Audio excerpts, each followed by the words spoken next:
Hey everyone, it's Robin, Artisan & Crafts, and welcome to my studio. This is my WiP It Wednesday video where I'm going to show you the crafty goodness that I've been working on. Thank you guys so much for hanging out with me on Friday and watching the Babylon leather kit video that I put up. I really appreciate when you guys watch those sponsored videos and click through the link to see what the company is offering.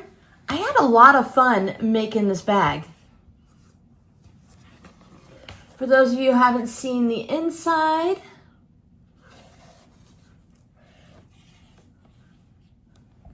why yes, I did all that stitching. I put all of those itty bitty stitches into that beautiful green leather. It was exactly like I thought it would be. It was very relaxing, especially to just sit down and relax and not listen to the hum of the sewing machine, to just do a little hand sewing every now and then. I do find that very relaxing. I love to sew chain piece for days, but I also like to sit back and do a little handwork. So this was a really fun project to work on. I hope you guys found something that you would love to make also. All of the information, the links, and the discount code is in last Friday's video. We also hung out on Saturday for the live stream and I worked on my Scrappy strips.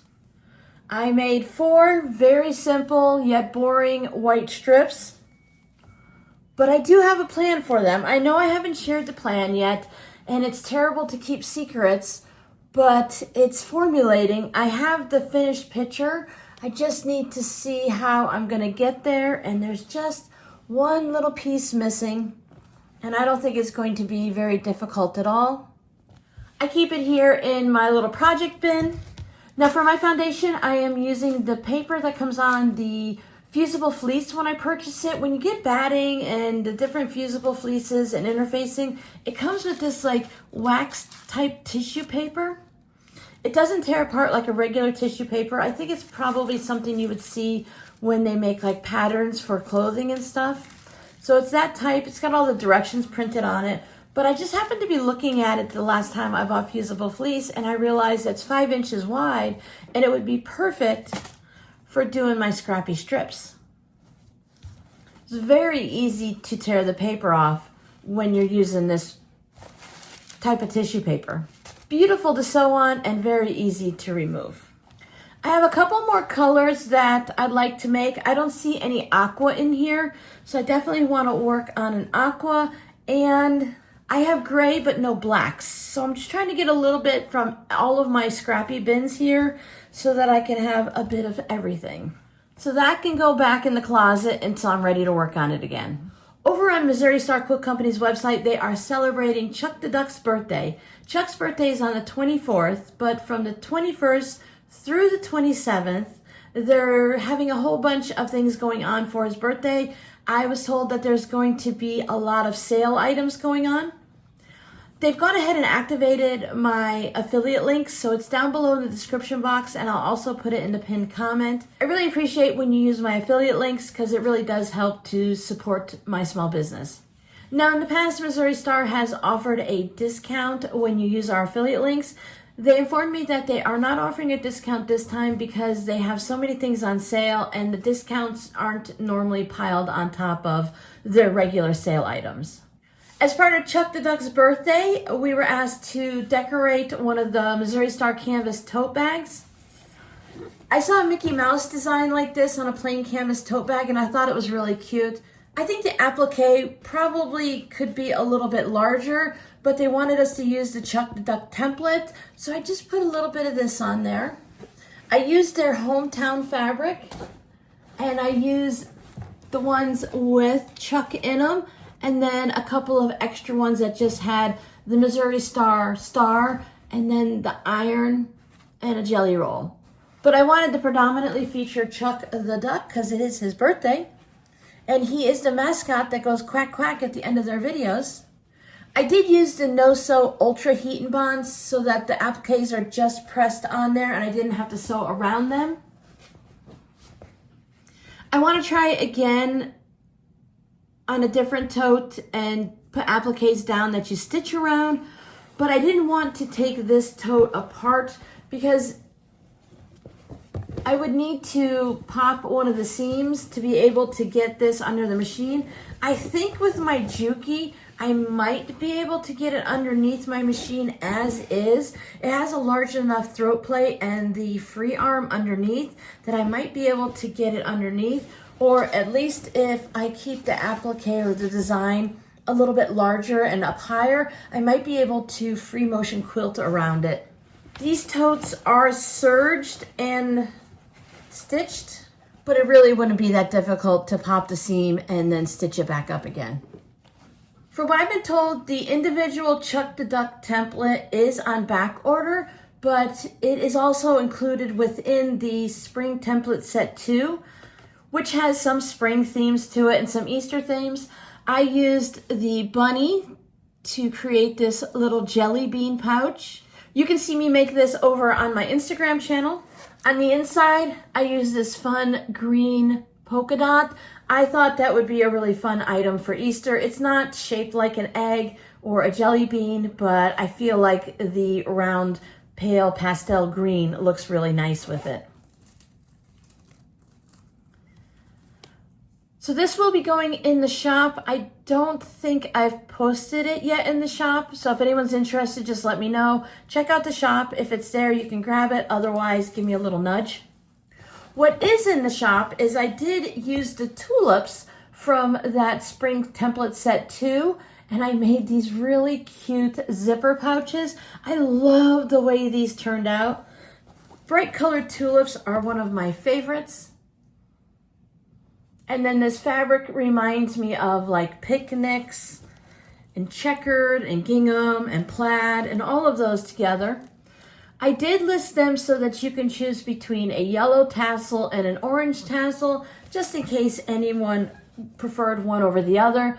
The yellow tassel goes with the yellow tulip and the orange goes with the orange. Now I created these pouches with my patrons this past weekend, and I couldn't decide on my colors. I wanted all of them. I was only able to put 3 tulips on each bag, but I wanted to use both yellow and orange, and I wasn't willing to give up on the red or the purple. These are all batiks. Now for the inside on both of them, I used this yellow daisy fabric. I find that I'm using more of the spring template set 2 than I am of the Christmas set that we received last year. And I think it's just based on what my favorites are. I don't know if everything is in stock right now, but they were over the weekend. And if you don't want to do the template set, you can freehand them or just download something from a coloring book page. The templates do make it really easy if you're going to be making a bunch of them at once for multiple bags for, I know Easter's past, but if you were making Easter bags or maybe something for a bridal party or something like that, it's just easier to have the template to trace over a bunch of items. But just to make one, you can either freehand it or find something online in the coloring book pages. So these are in the shop if you're interested. I know it's a very heavy Missouri Star Quilt Company week because I also have some of the 28 millimeter. These are the Clara 28 millimeter rotary cutters. I accidentally received 2 sets of 2. One was supposed to be for me and one was supposed to be for a giveaway. But since I had 2 sets sent accidentally, I kept one and I have 3 to give away. These are going to be given away on my Instagram. I believe I have it set up for Friday. I'm going to double check when I edit the video and I'll pop it down here for you. I think it's a Friday, Saturday giveaway. I haven't used my little one too much yet because I've been busy doing other things.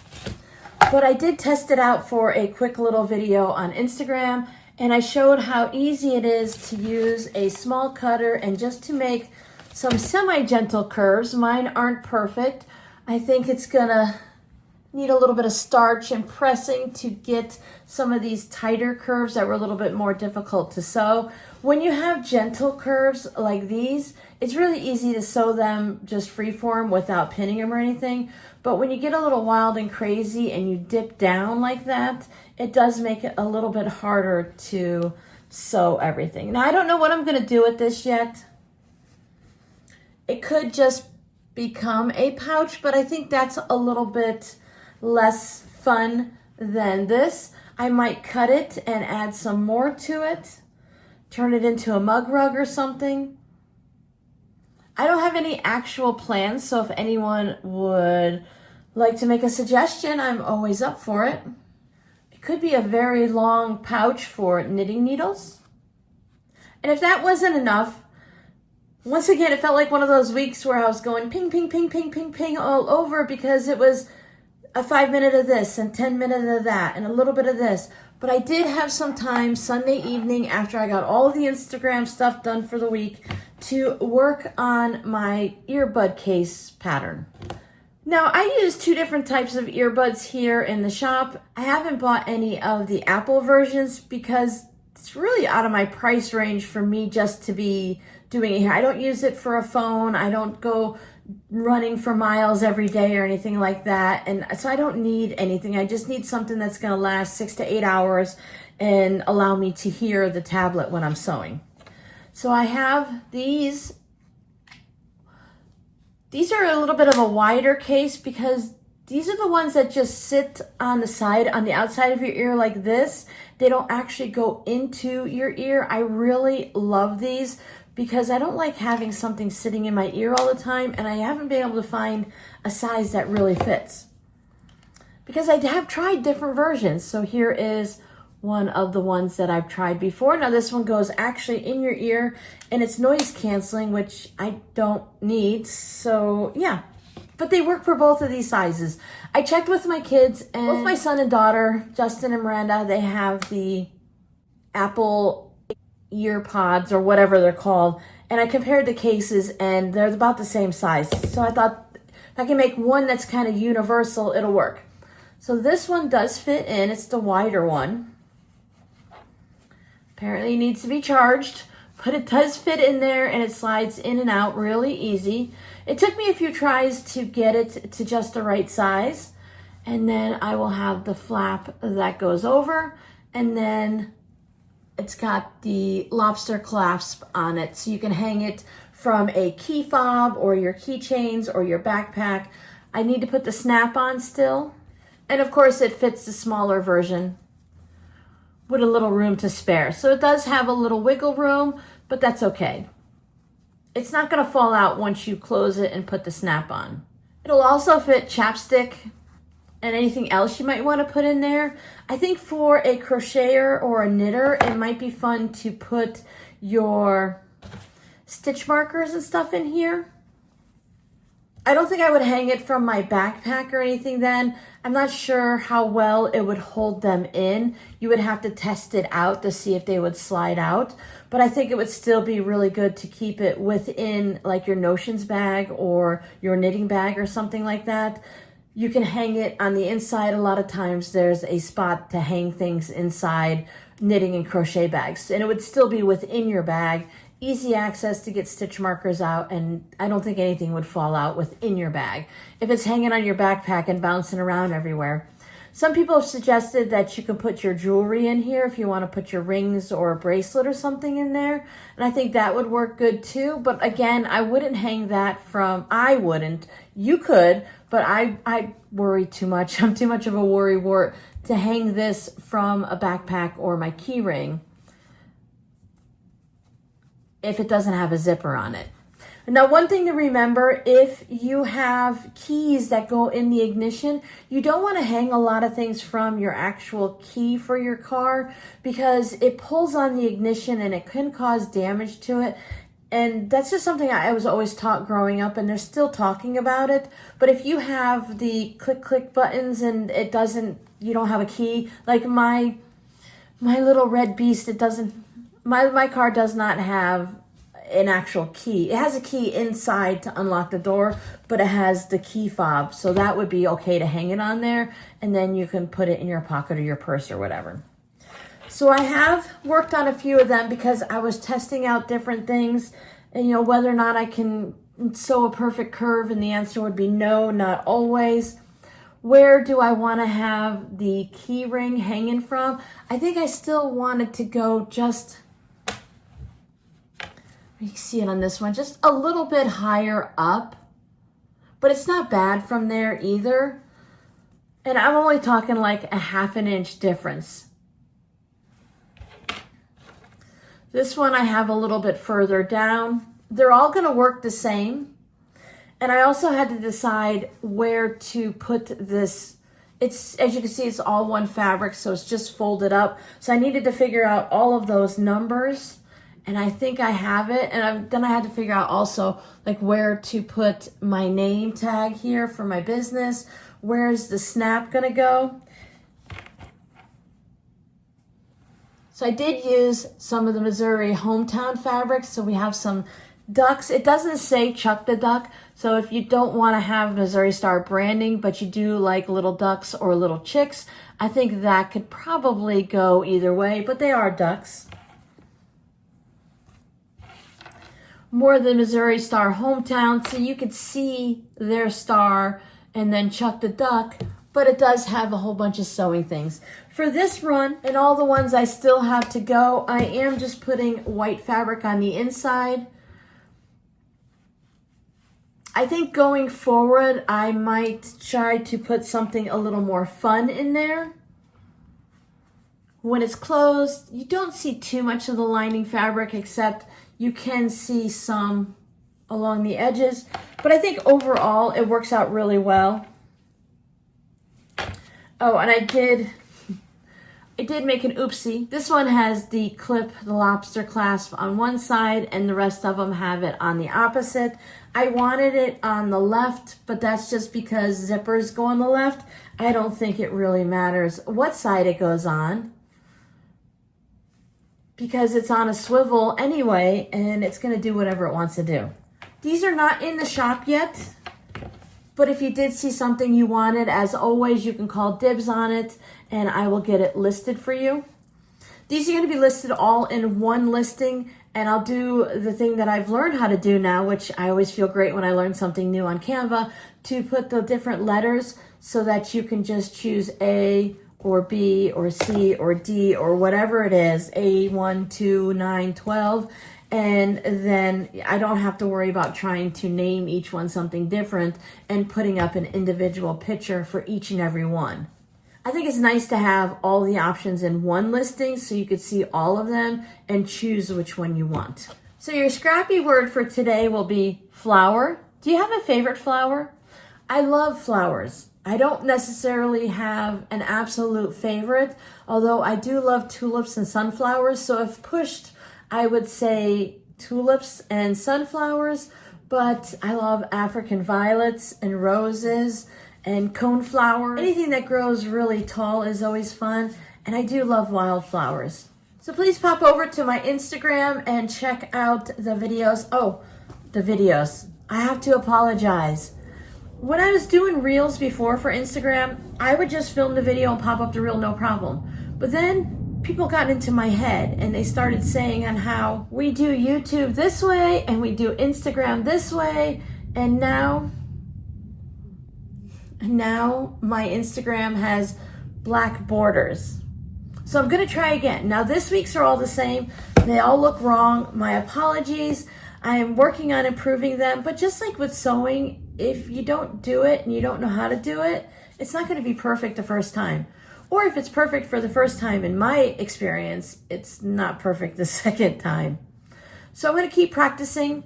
And then once I figure it all out, I'm going to try to regularly put things over on Instagram. I mentioned this in Saturday's live stream. There's also a free video over on my Patreon channel that you can see that's in between when I was working on the bag here at the table. I took you guys for a little walk to the blue mailbox, and then we went for a little walk behind my house where there's this pathway that you can walk all through the neighborhoods. Just to give you an idea of what it looks like when I say that everything here is brown, brown, brown.